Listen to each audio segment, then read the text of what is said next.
Don't need it. Thanks. Got to thank my friend Justin Adams for taking that photograph, so thank you, Justin. Chicago is a wonderful city for our project. 2 of the 5 producers are in Chicago. 3 of our 5 executive producers are from Chicago. We shot a whole lot of stuff here, and a great architecture firm, Smith Gill, adopted us very early on and helped us get all of our graphics together. So it's a real honor to be here in Chicago to talk about the film and to talk about these things. It was interesting how we heard some family stories starting off, and my Uncle Phil, while I was making this film about solutions to climate change, sent me climate change denier articles the whole time I was filming, mostly from the Financial Times. And at first it really bummed me out, because I thought, why isn't everyone getting this? It was back in '07. Surely this argument is over, is what we thought as a team. But we wanted to make a film that spoke to my Uncle Phil and skeptics and conservatives and folks who weren't on board yet. And I realized that he was giving me a gift. So we're going to talk about communicating with skeptics about climate change. It was sort of the first thing that I hoped we would achieve. And then after I'd finished the film and I was traveling, I actually started seeing that take place. And I'll give you a good example of a conversation that I had.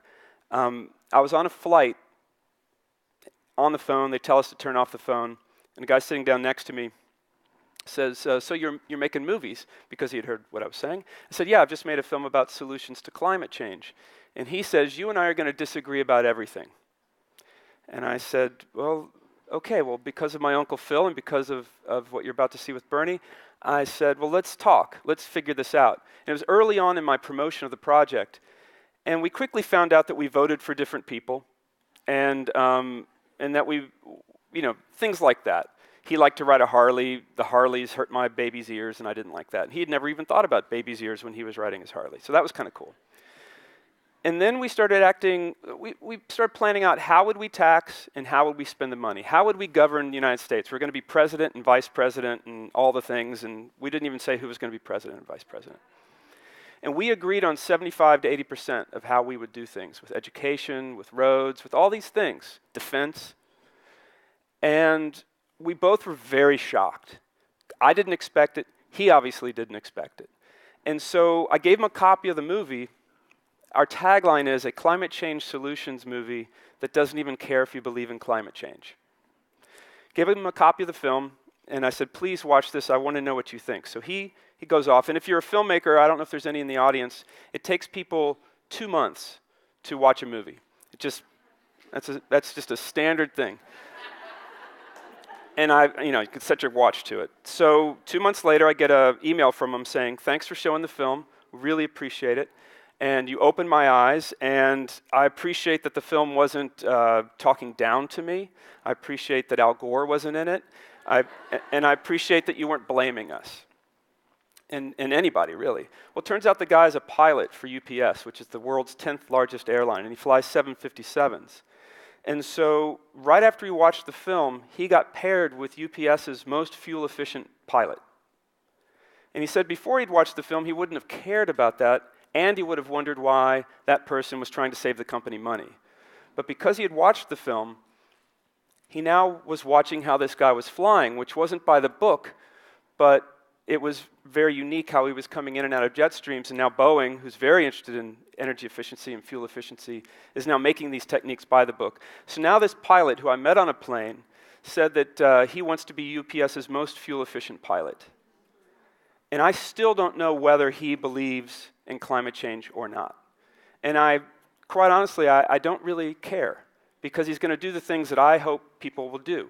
Let me just ask a techie question. Are we down on clips or are we up on clips? Okay, so now we're going to go up to Alaska, and I'm going to show you Bernie Carl. Alaska has more geothermal energy than all the states put together.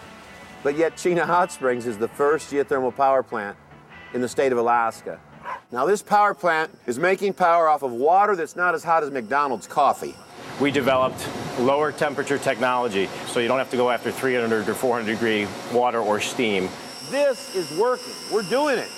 I mean, the lights are on right now geothermally. Now we're going to enter the largest ice structure in the world to be up all summer. Now, Forbes magazine voted this the dumbest business idea of the year. Mr. Forbes can kiss my ass. This entire structure is kept cold geothermally. It cost me about $12 a day to refrigerate this place. If you did it on diesel fuel standard, it would be $750 a day. It's the cheapest thing going. Our electricity was costing us 30 cents a kW. Right now, we're at 5 cents a kW. In 3 to 4 years, we'll be 1 penny per kilowatt hour. We'll have the cheapest energy in the state of Alaska. People say, where do you stand on global warming? Do I think man is causing global warming? I think that we add to it. Do I think we're causing it? No. But that doesn't make any difference. I want clean water and I want clean air. And that's so simple. So, thanks. So with my Uncle Phil, you know, I'd be really honest with you. The reason I asked him the question of do you think humans are causing climate change, I just expected everyone thought that back then. There was a photo of him with George Bush in his office. And he says what he says, and at first I was irked by it, and then I realized what a gift he's just given us as a film team, because he's doing amazing things, revolutionizing low-temperature geothermal power. And he and I don't agree on one thing, and I'm going to not work with him. I want that man on my team. He hates waste. He's like, have all the nuclear power you want. What are you going to do with the waste? Burn all the coal you want. What are you going to do with the waste? So Bernie, to me, is a hero. And I'm going to segue now from Bernie right into what I'm working on right now. So Carbon Nation 1.0 is a documentary feature-length film. And Carbon Nation 2.0 is going to be a series of short films. And one of the things that I learned in Carbon Nation, the long film, was about land use. And I'm just building right off of the beautiful presentations we've heard already today. And specifically what I learned about land use is the way we graze our cattle has been a big part of the problem, lots of problems for climate, for water, for fisheries, all that stuff washing off into all the seas and creating dead zones. But the way we could be grazing our cattle can actually be a big part of the solution, and it could be a huge part of the solution. I'm going to spell it out for you right now. I can't show you anything because the film's being edited right now. Well, not right now because I'm editing it, and I'm not editing it right now. I wish somebody was editing it right now, but that's a whole other story. So what we've discovered is that cattle are like bison, right? And the way bison in the grasslands evolved is where a fellow named Alan Savory sort of took his cue. And there's a lot of people working on this right now, but the basic premise is the bison herd really impact a part of the prairie, pee, poo, stomp, get their hooves into seed banks and everything like that. And then the wolves come along, scare the bison, and the bison move on. So that they're never in one area for very long. And then that area gets a crazy impact and then a lot of rest. And so what I've been filming this summer is ranchers who are using these techniques, and they're working. What we need right now is we need to find out the science to really measure the carbon to see how deep that carbon's going, but it's looking significant. And right now, one of my big goals besides the film is I hope I inspire a lot of science to be done, and I'm hoping I'll be able to inspire the good folks at ASU to help lead this, quite honestly. And so what I'm seeing are a lot of the stories are all the same. Ranchers, farmers, dairy people who are about to go out of business. They're about to lose their farm that their great-grandfather started, or they bought when they were just getting married. And they've done everything the way they're supposed to do it, everything the way the ag folks are telling them to do it, and they're going out of business. Because their top goal was production of beef, production of cattle, production of food. And they weren't dealing with the soil. But when these ranchers break up their land into paddocks, and it's random in a way because they have just monofilament wire that they put electricity in. They can make a new paddock anytime they want. So it's not like it's a grid that's locked solid. But they put the animals, I'll tell you, Neil Dennis in Saskatchewan, he is the highest stock density person. He's putting the most animals in the smallest amount of space. He's putting 850 head of cattle in an acre. And he's keeping them there for a couple of hours. And then he has this automatic gate open up, and they walk into the next paddock because they know the food's better over there.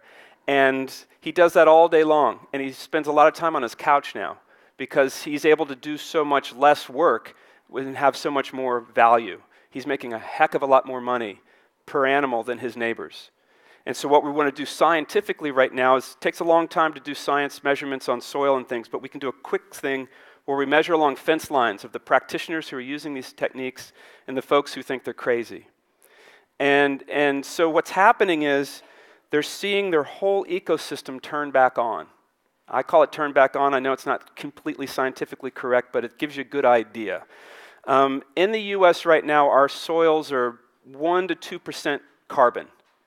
Soil organic matter, all the stuff that's alive, roots that die off, the biome, bacteria and fungi. And they're supposed to be 10%.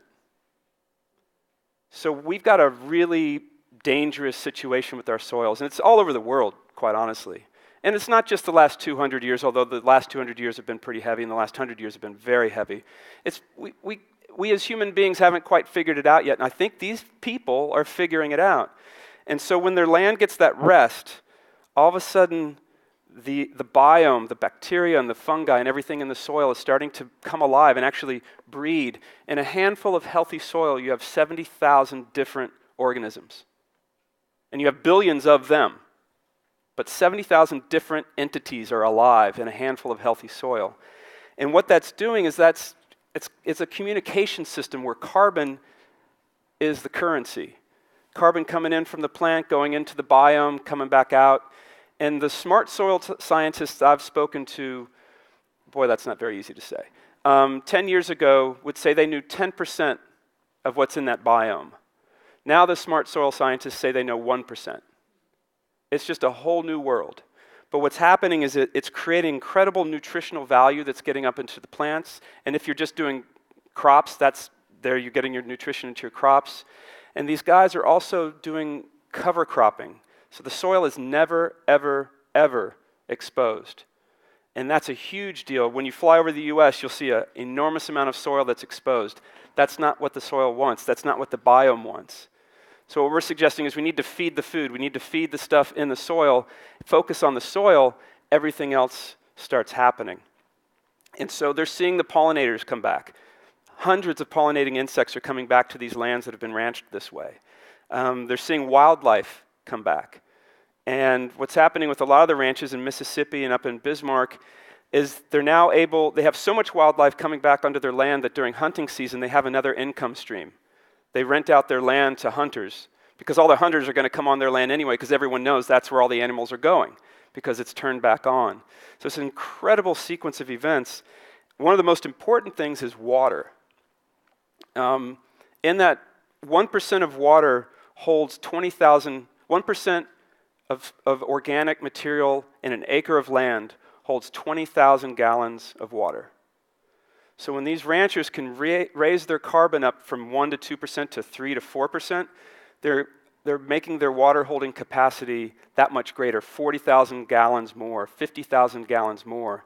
And so what's happening is these folks are finding out that during drought, which they're having in Bismarck right now at Gabe Brown's ranch, who I filmed this summer, he was upset because plants only grew this much in 5 weeks. That's what he was upset about. But he had resilience from the drought. And also, when the biome's alive, the soil is porous, so it absorbs a lot of water, so you don't have a lot of runoff. So the floods in Boulder, a lot of the reason that was happening was because the soils were compacted and hard. They weren't alive and porous, so the water just rushes off.